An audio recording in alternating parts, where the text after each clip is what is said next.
Hello and welcome to the history of Stargate Atlantis. Today we're going to be covering the Ancient Technology Activation Gene, and here we go.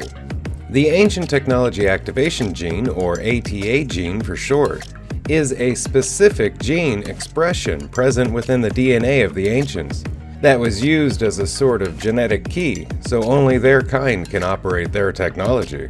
According to Dr. Carson Beckett, who discovered its existence, the ATA gene is always on, instructing various cells in the body to produce a series of proteins and enzymes that interact with the skin, the nervous system, and the brain, allowing gene carriers to operate ancient technology by thought alone.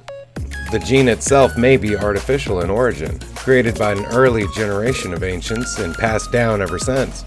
As the gene was introduced into the human population through interbreeding with the ancients, a small percentage of humans from Earth already have this gene.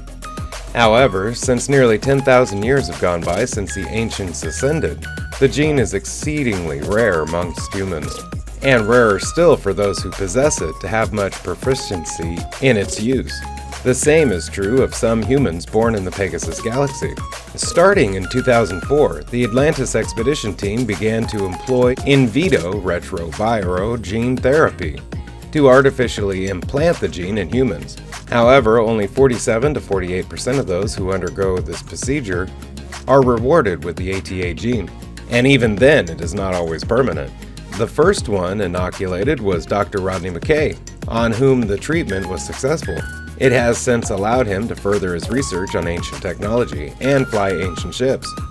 It is later suggested that the proficiency of the gene wielder doesn't have to do with the strength of their gene, but rather their ability to let go in the interface.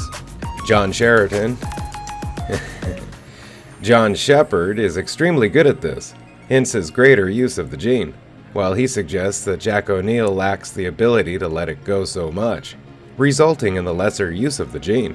Much of the ancient technology requires the gene in order to use some or all of its functionality. The technology possesses sensors which can detect the gene in any human, usually through physical contact. However, not all ancient technology uses it in the same way.